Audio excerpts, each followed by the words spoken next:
ఆలస్యం చేద్దామా? అన్నీ పెట్టేసని. దొరగారు ఎక్కడ? దొరగారు ఎవరు? అదే సూర్య ఎక్కడ? ఇంకా వచ్చేస్తుంటాడు మామగారు. వెనకేసుకొస్తున్నావా? మరో 3 నిమిషాలు చూస్తాను.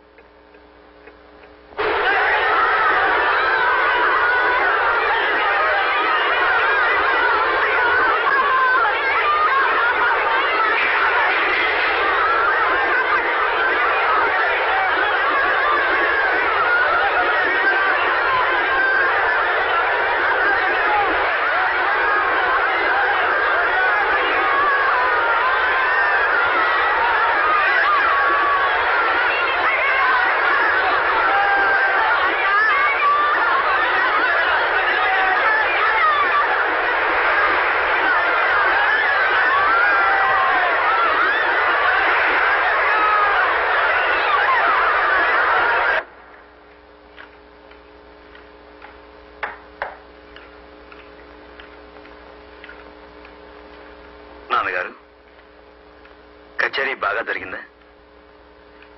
కచేరీకి నేను రాకపోవడానికి కారణం వద్దు. సంజాయిషీను నేను వినదలుచుకోలేదు. నాకేం చెప్పొద్దు. నువ్వు విసురు, వాళ్ళంతా మండిపోతుంది. నాన్న, అక్కడ కొన్ని గుడిసెలు మండిపోయి నాకు అనవసరం. చెప్పిందే చెప్పే నీ గుడిసెల ఘనాపాఠం నా చెవిన పడదు. ఇంకేం చెప్పొద్దు, నాకు తలనొప్పి. మీరు సహస్ర ఘనాపాటి కదా, మీకు వినపడదు. కారణం వినటానికే మీకు తలనొప్పి.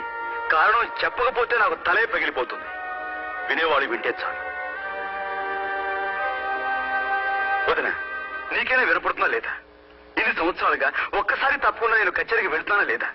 ఈసారి వెళ్ళకపోవడానికి కారణం ఉంటుందా ఉండదా? అది వినాలా అక్కర్లేదా? ఊరి చివర పూరు గుడిసెలకి అసలు గుడిసెలే ఉంటాయన్న విషయాన్ని చూడగానే సాయం చేయడం నా ధర్మం అనిపించింది. చేశాను.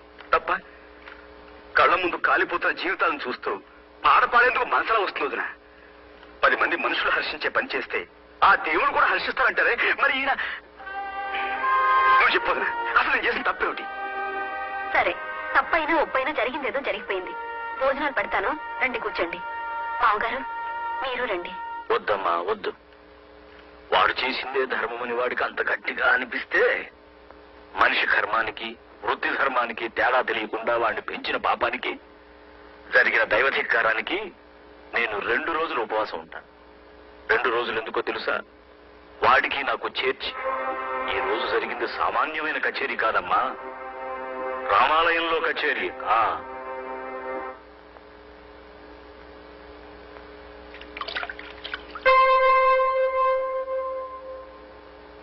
వదినా, నాకు అన్నం వడ్డించు. నాన్నగారు భోజనానికి రా. నేను ఫోన్ చేస్తాను వదినా. నాకు వడ్డించవా? నేనేం తప్పు చేశానని ఉపవాసం ఉండాలి? పొరుగు వారికి సాయపడటం కూడా తప్ప? చీమ వెంట ఈ చీమలు పడతాయి, కాకి తెస్తే 100 కాకులు కొడతాయి. జ్ఞానం ఉన్న మనిషి మాత్రం కళ్ళు మూసుకుని భక్తి పాటలు పాడాలా? ఏ దేవుడు చెప్పిన ఉపదేశం ఇది? ముఖ్యంగా మన దేశంలో కావాల్సింది గాన కచేరీలు కాదొదినా, జ్ఞాన కచేరీలు. తప్పు చేస్తే తండ్రి మందలిస్తాడని భయపడే కొడుకే మంచి చేస్తే వెను తడతాడని ఆశపడతారుగా.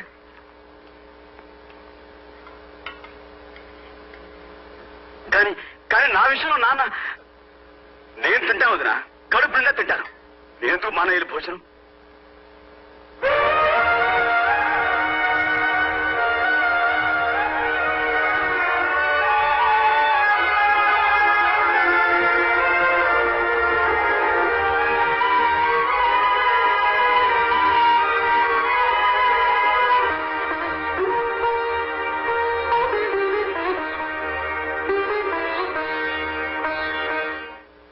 పెద్దాయనకు ఒక్క మాట అంటే రక్తపోటు పెరిగిపోతుంది.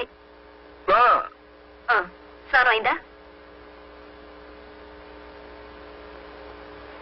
ఎదిగిన పిల్లలు ఉన్నారంటే బుద్ధి తెలిసి పెద్దవాళ్ళ మనసు నొప్పించకుండా మెలగాలి. తొడుక్కురండి. అన్ని ఎంతకాలం చెప్పుకు తిరుగుతావు? ఎవరి దారులు వాళ్ళవి, ఎవరి బ్రతుకులు వాళ్ళవి.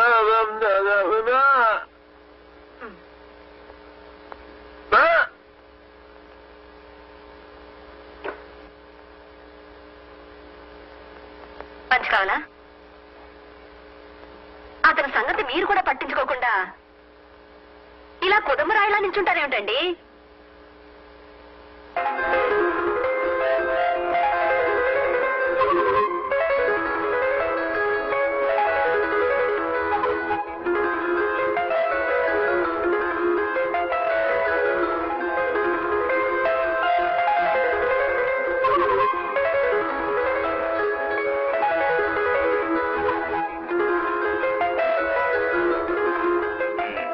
ఇప్పుడా వచ్చేది? ఏ మీరెప్పుడు వచ్చారు? ఎప్పుడు వచ్చానంటావు? నేనే చెప్పాలా? ఇక్కడ ఉన్న చెట్లు చెప్తాయి, రాలిన పువ్వులు చెబుతాయి. మీకు ఊపిరాడకపోతే కాపాడేదెవరు? ఇక నవ్వాపరా? నేనేం చెప్పినా మీకు నవ్వులాడుగానే ఉంటుంది. నిజమండి, మొన్న మా ఫ్రెండ్స్ ఇద్దరు సైకిల్ మీద ఇలాగే డబుల్స్ వెళ్తుంటే పోలీసులు పట్టుకున్నారట. అలాగే మన ఇద్దరు ఇప్పుడు పట్టుకున్నారు అనుకోండి, అప్పుడు మనం మరి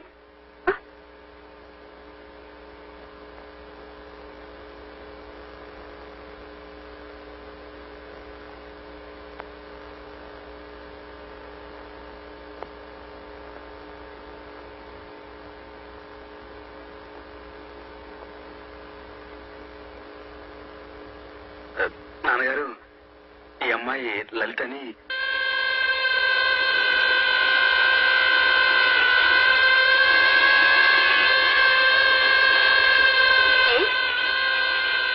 అంటుకోవచ్చుగా?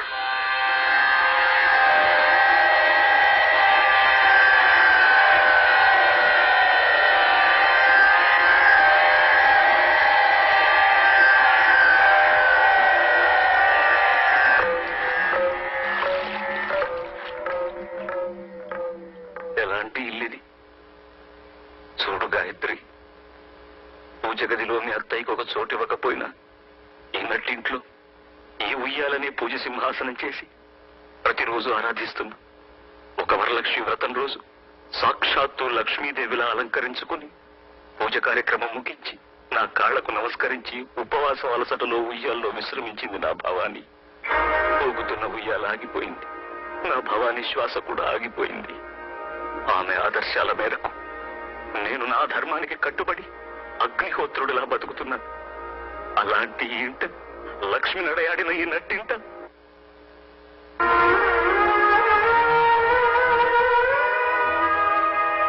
ఏమయ్య సూర్య, ఇలాంటి పని చేసావు? ఏమిటొదినా? లలిత ఒక హరిజన్ అమ్మాయని నాతో చెప్పలేదే, ఆ విషయం నా దగ్గర ఎందుకు దాచావయ్యా? ఇందులో దాచేదే ఉందినా? అదో పెద్ద విషయంగా తీసుకోలేదు నేను. ఆ అమ్మాయి అందంగా ఉంటుంది, పైగా మంచిది, అందుకే ప్రేమించడం తప్పు కాదనుకున్నాను. అంతే. అంతేనా? ఎవరికైనా అంతే కావచ్చయ్యా, కానీ బిలహరి గణపతి శాస్త్రి గారి సంతానానికి అది అంతే కాదు, అంతులేనంత. అంటే అంటే ఇప్పుడు ఏమంటావు వదినా? నీ విషయంలో ఆ పిల్ల హరిజనుల పిల్లని తెలియక నిన్ను ప్రోత్సహించడం తప్పైతే అందుకు నన్ను క్షమించు. ఈ ఇంట్లో పెళ్లి కావలసిన తులసి ముక్కలంటే చెల్లెలుంది, సంప్రదాయ చందనవనంలో పండిపోయిన మహావృక్షం లాంటి మీ నాన్నగారు ఉన్నారు. అలాంటి ఇంట్లో అప్రియమైనవి ఏం జరిగినా అప్పుడు నా ధర్మం. చూడు బాబు, నేను ఇంటికి పెద్ద కోళ్ళు మాత్రమే కాదు, తల్లి తర్వాత తల్లి. బాబు సూర్యం, నన్ను క్షమించు, ఈ విషయం ఇంకేం మాట్లాడుకో.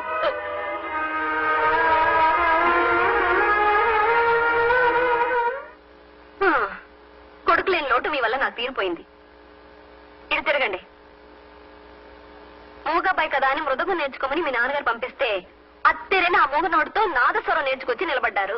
చెయ్యి. మీ తమ్ముడు ఇప్పుడు అత్తెరి అర్జున్ అమ్మాయిని పెళ్లాడుతూ తప్పేమిటి అంటున్నాడు. ఈ విషయంలో మీరేమనుకుంటున్నారో కాస్త చెప్పరేమిటండి? అభిప్రాయం చెప్పమంటే అలా వెళ్ళిపోతారేమిటి?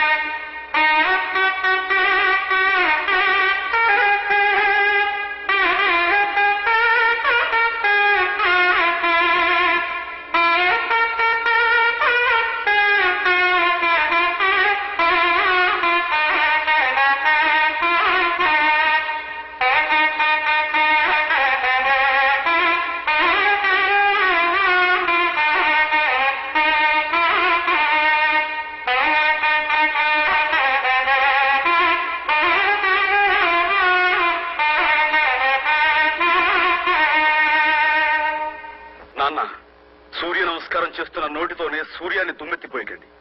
నాకన్నా మీ మనసులోనే అంటరాని ఆలోచనలు ఎక్కువగా ఉన్నాయి. క్షమించండి. నేను ఎక్కడికి వెళ్ళానో మీరు ఊహించలేరు కూడా. కరెంటు పోల్ మీద నుంచి కింద పడితే అడవిలో దిక్కు లేకుండా మనం వదిలేశామే, ఆ వ్యక్తి ఆసుపత్రిలో చచ్చిపోయాడు. అది మీరు తెలుసుకోవాలి. అలాగా అన్నంత మాత్రాన పోయిన మనిషి తిరిగి రాడు నాన్న. భగవంతుడు ఉన్నాడు, పొండిని పంపేశారే, మరి ఏ భగవంతుడు అతను కాపాడలేదే?